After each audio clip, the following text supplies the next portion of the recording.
నా పేరు కోన వెంకటేశ్వరరావు. కృష్ణా జిల్లా గురువాడ మల్లాయపాలెం గ్రామ panchayat survey number 39, door number 3/76లో నివాసం ఉంటున్నాను.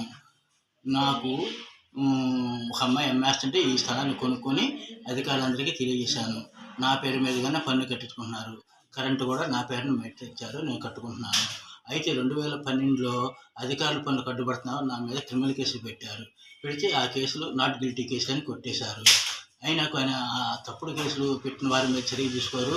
ఈ నష్టపోయిన నాకు న్యాయంగా చేయట్లేదు, చట్టబద్ధంగా చేయట్లేదు. మరి నష్టపరిహారం ఇప్పించి నాకు న్యాయం చేయాలి కదా, అట్లా చేయట్లా. ఎవరికైనా నిర్లక్ష్యం చేస్తున్నారు.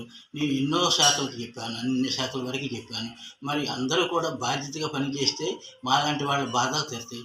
లేదంటే బాధలు తీరవు కదా. పోలీసు వారికి చెప్తే పోలీసు వారు కోర్టుకి సబ్మిట్ చేయరు ఎవిడెన్స్ మొత్తం. మేము చూపిస్తుంటేనే కోర్టులో జడ్జీలు మా బెదిరిస్తున్నారు. కోర్టు కాగితాలను కూడా చెత్త కాగితాలు అంటున్నారు. ఆ జడ్జి గారు శ్రీనివాస్ బాబు గారు, మరి అలాగే ఫస్ట్ కేసు కొట్టేసినప్పుడు సత్యకుమారి గారు.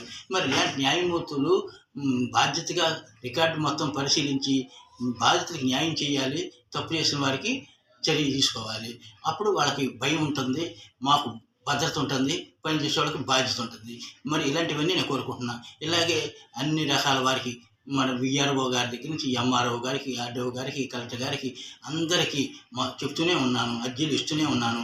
అలాగే హ్యూమన్ రైట్స్ వాళ్ళకి, లోకాయుక్త వారికి, మరియు ఏపీ లోక్పాల్ వారికి, ఇట్లా అందరికీ నేను వేరే వారి చేత నాకు ఇంగ్లీష్ రాదు కనుక జీమెయిల్ చేయించాను.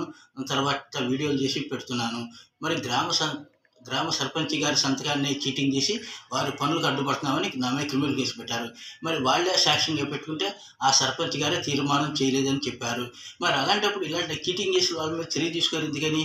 మరి ఇవాళ గ్రామ సర్పంచ్ గారి సంతకాన్ని చీటింగ్ చేస్తే మరి నిందలు నమ్మి రిమాండ్ చేశారు.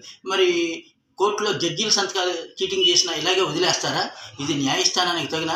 ఇలాగే తప్పు చేసిన వాళ్ళకి భయం ఉండాలి. మరి వాళ్ళకి భయం ఉండాలి, కరెక్ట్గా ఉన్న వాళ్ళకి భద్రత ఉండాలి. మరి చట్టబద్ధంగా సంతోషంగా సుఖంగా బతకాలి. ఇప్పుడు నాకు 64 సంవత్సరాల వయసు వస్తుంది. ఇంకా ఎన్నాళ్ళు ఈ న్యాయ పోరాటం చేయను? ఎవరికైనా మా వాళ్ళకని వాళ్ళకి చెప్తుంటే వాళ్ళు కూడా మమ్మల్ని నమ్మించి మోసం చేస్తున్నారు. ఇలా నమ్మించి మోసపోవడం మా జీవన విధానం. మరి సంతోషంగా బతికే భాగ్యం లేదు మాకు. అలా కల్పించాలని నేను ఇలా అందరికీ తెలియజేస్తున్నాను. అలా మీడియా వారికి కూడా తెలియజేస్తాను, సిబిఆర్ ఛానల్ వారికి, ఏబిఎన్ ఛానల్ వారికి, ఇట్లా అందరికీ తెలియజేస్తున్నాను. మరి అందరూ కూడా బాధ్యతగా కరెక్ట్గా ఉన్న వాళ్ళకి సపోర్ట్ ఇచ్చి న్యాయం అందేలాగా చేయాలి కదా. మరి అందుకని కోర్టు వారికి, జడ్జి గారికి కూడా చెప్తున్నాను.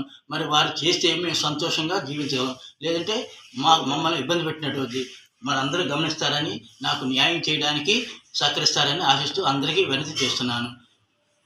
జై హింద్.